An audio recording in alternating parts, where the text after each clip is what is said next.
Hi, I'm Amanda, and this is Kyle, and these are my mom and dad, and we are here to tell you your opinion on Everything Must Go, which is the story. Will Ferrell comes home from where he's an alcoholic who's fired from his job, and his wife kicks him out, and he has to live on the front lawn.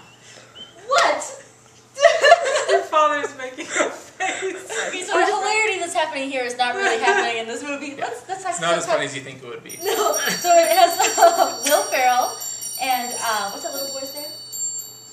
Biggie Smalls' kid, I forget. Oh yeah, the rapper's son. Yeah, it's Faith Evans and Biggie Smalls' son. He's very good, and Laura Dern has a very small part, and that's and the guy who plays Dennis on It's Always Sunny. Glenn Howerton. Glenn Howerton. Stephen Root's in it as the neighbor as well.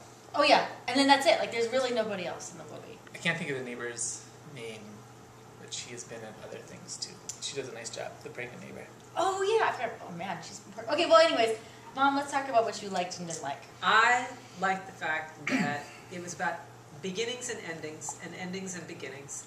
And Will Ferrell, for once, was not making fart jokes or screaming his head off, which I really liked. Good. Yeah.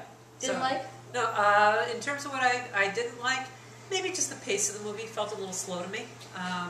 But I would recommend it to other people. So, yeah. Okay.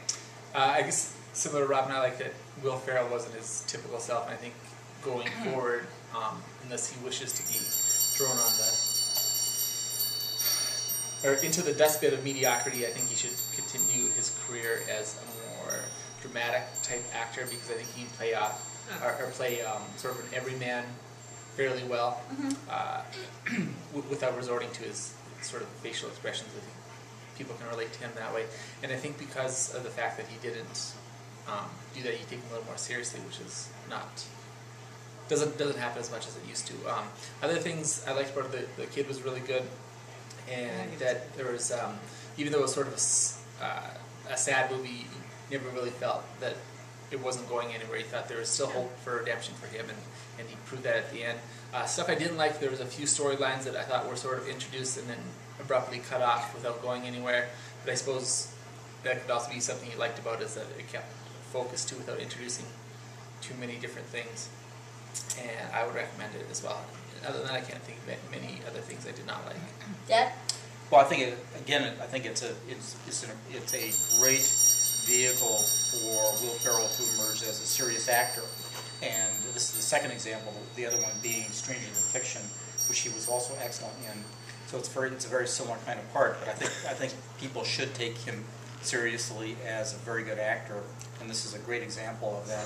I like the story. I thought that it was a great example of, as low as you go, there's yet another lower level, and I thought the storyline in terms of the individual, the main character, determining what that bottom was and deciding for himself that he was going to turn that around. So I thought it was a very good story. I thought the pace actually was really quite good. It could have become very stretched out and boring, like let's get this over with, but for some reason the tempo really kept it going, and I liked it. It was a very good movie. Yeah, so my opinion, if you watched any of our other reviews, you'll know that I don't like Will Ferrell in the slightest, but I found him, because I find that even when he's being subtle, I think he's overacting. But in this particular case, and I didn't see Stranger Than Fiction, he was great. And he is very sympathetic, even though you have reasons to not like him. He doesn't do things that make him likable. So he's very good. He really keeps it together, which is great. And the little boy is very cute. And I think everybody's saying is great, is correct. I agree with. My one issue is that everything that surrounds this movie is about alcoholism. Like that's what created his problem. That's what his continuing problem is. And as it starts to move through the paces, I don't think that they resolve it in the way that you think that they should, because he talks about how he's relapsed before. So I just feel like that was sort of, but I guess the whole point is about hope, and you're supposed to hope that he keeps it together. Well, whatever. So yeah. The counterpoint to that is I think Amanda misses the one point, because he's holding a garage sale, and the title of the film is Everything Must Go. And when he finally gets into his head that he can get rid of everything, he shakes the alcoholism as well. Okay. We don't know if it's permanently, but I mean, at least it starts him on the right road, because there's several lines where he says, I can't get rid of this, I can't get rid of that.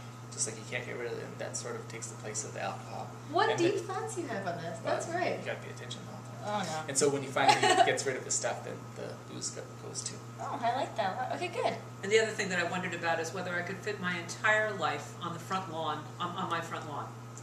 Yeah, no. Not this current lawn. He did not have. Not on this front lawn. He did not have much stuff. It was. It's like Yeah. So, Yeah. okay. Dad, would you recommend this to other people? Yeah! Who? Who do you think would like this movie? Alcoholics. This is a grown-up movie. This is a. Yes. Yeah. You have to. This is a deep thinker. This is not a like Friday night special. Unless you're So- super emo. Yeah. Okay. Anything else? Anybody? Ready? Ready? Cut.